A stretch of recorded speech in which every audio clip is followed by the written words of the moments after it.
بیٹھتے ہیں یعنی نہیں پڑھتے، اور اگر کبھی پڑھتے بھی ہیں تو وہ لوگ دکھاوا کرتے ہیں اور معاون کو روکتے ہیں، بالکل دیتے ہی نہیں۔ حضرت ابن عباس رضی اللہ تعالیٰ عنہ فرماتے ہیں کہ یتیم کو دھکے دینا یہ ہے کہ اس کا حق روکتے ہیں۔ قتادہ رحمۃ اللہ علیہ کہتے ہیں کہ اس کے دھکے دینے سے اس پر ظلم کرنا مراد ہے، اور یہ چیز قیامت کے دن کو غلط سمجھنے سے پیدا ہوتی ہے۔ جس کو آخرت کے دن کا یقین ہوگا، وہاں کی جزا اور سزا کا پورا وثوق ہوگا، وہ کسی پر ظلم نہیں کرے گا اور اپنے مال کو جمع کر کے نہیں رکھے گا، بلکہ خوب خرچ کرے گا۔ اس لیے جس کو اس کا کامل یقین ہو جائے کہ آج اگر میں اس تجارت میں 10 روپے لگا دوں، کل کو ضرور مجھے 1000 جائز طریقے سے ملے گا، وہ کبھی بھی اس میں تعامل نہ کرے گا۔ اور جن نمازیوں کا اس میں ذکر ہے ان کے متعلق حضرت ابن عباس رضی اللہ تعالیٰ عنہ فرماتے ہیں کہ وہ منافق لوگ مراد ہیں جو لوگوں کے سامنے تو دکھاوے کے واسطے نماز پڑھتے ہیں اور جہاں کہیں اکیلے ہوں اس کو چھوڑ دیں۔ حضرت سعد رضی اللہ تعالیٰ عنہ وغیرہ متعدد حضرات سے نقل کیا گیا کہ نماز کو چھوڑنے سے مراد تاخیر سے پڑھنا ہے کہ بے وقت پڑھتے ہیں۔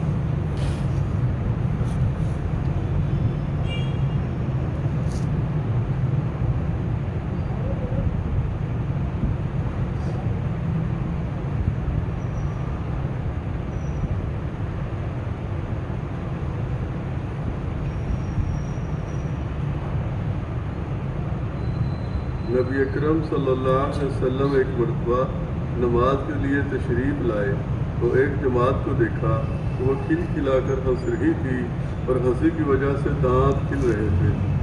حضور صلی اللہ علیہ وسلم نے ارشاد فرمایا کہ اگر موت کو کثرت سے یاد کیا کرو تو جو حالت میں دیکھ رہا ہوں وہ پیدا نہ ہو، لہذا موت کو کثرت سے یاد کیا کرو۔ قبر پر کوئی دن ایسا نہیں گزرتا جس میں وہ یہ آواز نہ دیتی ہو کہ میں بیگانگی کا گھر ہوں، تنہائی کا گھر ہوں، مٹی کا گھر ہوں، کیڑوں کا گھر ہوں۔ جب کوئی مومن قبر میں رکھا جاتا ہے تو وہ کہتی ہے کہ تیرا آنا مبارک ہے، بہت اچھا کیا تو آ گیا۔ جتنے آدمی زمین پر چلتے تھے تو ان سب میں مجھے کچھ زیادہ پسند تھا، آج جب تو میرے پاس آیا ہے تو میرے بہترین سلوک کو دیکھے گا۔ اس کے بعد وہ قبر جہاں تک مردے کی نظر پہنچ سکے وہاں تک وسیع ہو جاتی ہے اور ایک دروازہ اس میں جنت کا کھل جاتا ہے جس سے وہاں کی ہوا اور خوشبوئیں اس کو آتی رہتی ہیں، اور جب کوئی بد کردار قبر میں رکھا جاتا ہے تو وہ کہتی ہے کہ تیرا آنا نامبارک ہے، برا کیا جو تو آیا۔ زمین پر جتنے آدمی چلتے تھے ان سب میں تجھ ہی سے مجھے زیادہ نفرت تھی، آج جب تو میرے حوالے ہوا ہے تو میرے برتاؤ کو بھی دیکھ لے گا۔ اس کے بعد وہ اس طرح اس کو دباتی ہیں کہ پسلیاں آپس میں ایک دوسرے میں گھس جاتی ہیں اور 70 اژدہا اس پر ایسے مسلط ہو جاتے ہیں، اگر ایک بھی زمین پر پھونک مارے تو اس کے اثر سے زمین پر گھاس تک باقی نہ رہے، وہ اس کو قیامت تک ڈستے رہتے ہیں۔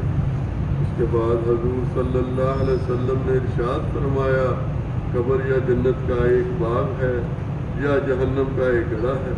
فائدہ، اللہ کا خوف بڑی ضروری اور اہم چیز ہے۔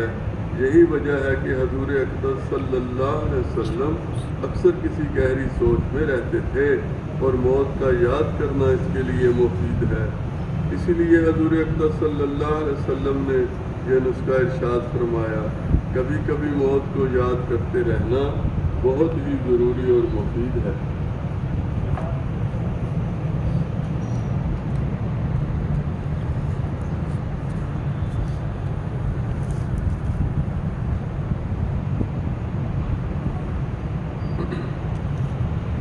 فضائل قرآن۔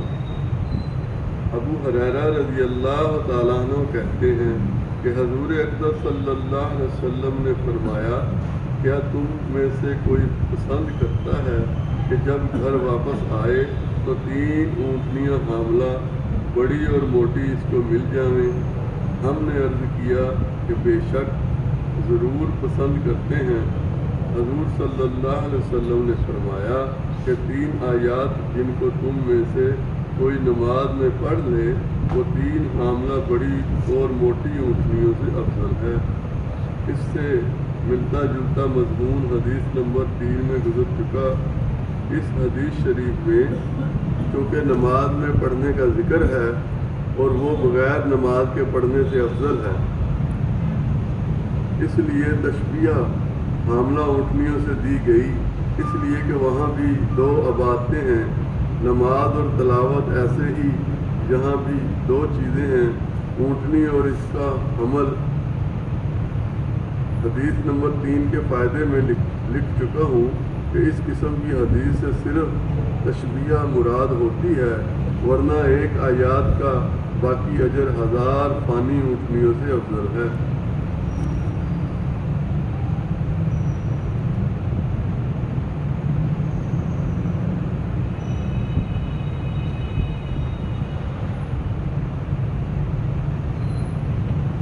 نبی اکرم صلی اللہ علیہ وسلم کا ارشاد ہے کہ آدمی نماز سے فارغ ہوتا ہے اور اس کے لیے ثواب کا 10واں حصہ لکھا جاتا ہے۔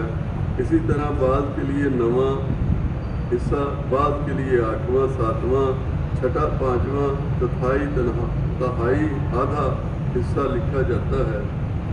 یعنی جس کا خشوع اور اخلاص نماز میں ہوتا ہے اتنا ہی مقدار اجر و ثواب کی ملتی ہے، حتیٰ کہ بعض کو پورے اجر کا 10واں حصہ ملتا ہے اگر اس کے موافق خشوع خضوع ہو، اور بعض کو آدھا مل جاتا ہے، اور اسی طرح 10ویں سے کم اور آدھے سے زیادہ بھی مل جاتا ہے، حتیٰ کہ بعض کو پورا اجر مل جاتا ہے اور بعض کو بالکل بھی نہیں ملتا، وہ اس قابل ہی نہیں ہوتی۔ ایک حدیث میں آیا ہے کہ فرض نماز کے لیے اللہ کے یہاں ایک خاص وزن ہے، جتنی اس میں کمی رہ جاتی ہے اس کا حساب کیا جاتا ہے۔ حدیث میں آیا ہے لوگوں میں سب سے پہلے خشوع اٹھایا جائے گا کہ پوری جماعت میں ایک شخص بھی خشوع سے پڑھنے والا نہ ملے گا۔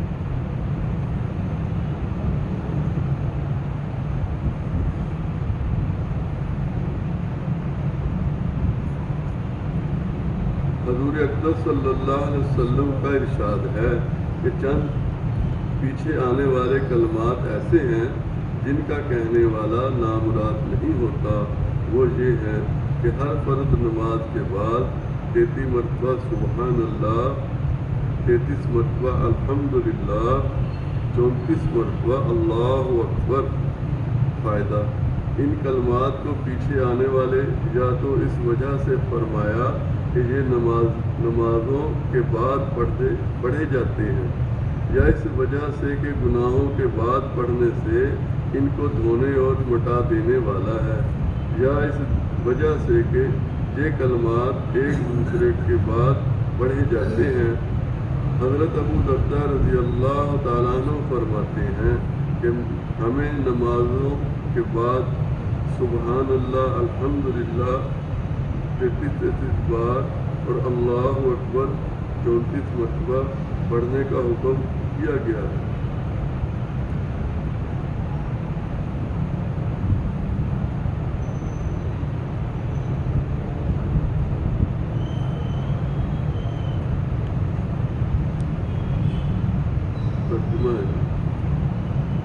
بیٹا نماز پڑھا کر اور اچھے کاموں کی نصیحت کیا کر اور برے کاموں سے منع کیا کر، اور تجھ پر جو مصیبت واقع ہو اس پر صبر کیا کر کہ یہ ہمت کے کاموں میں سے ہے۔ اس آیات شریفہ میں محتمم بالشان امور کو ذکر فرمایا ہے، اور حقیقتاً یہ امور اہم ہے۔ تمام کامیابیوں کا ذریعہ ہے، مگر ہم لوگوں نے ان ہی چیزوں کو خاص طور سے پس پشت ڈال رکھا ہے۔ امر بالمعروف کا تو ذکر ہی کیا کہ وہ تو تقریباً سب ہی کے نزدیک متروک ہے۔ نماز جو تمام عبادات میں سب سے زیادہ اہم چیز ہے اور ایمان کے بعد سب سے مقدم اسی کا درجہ ہے، اس کی طرف سے بھی کس قدر غفلت برتی جاتی ہے۔ ان لوگوں کو چھوڑ کر جو بے نمازی کہلاتے ہیں، خود نمازی لوگ بھی اس کا کامل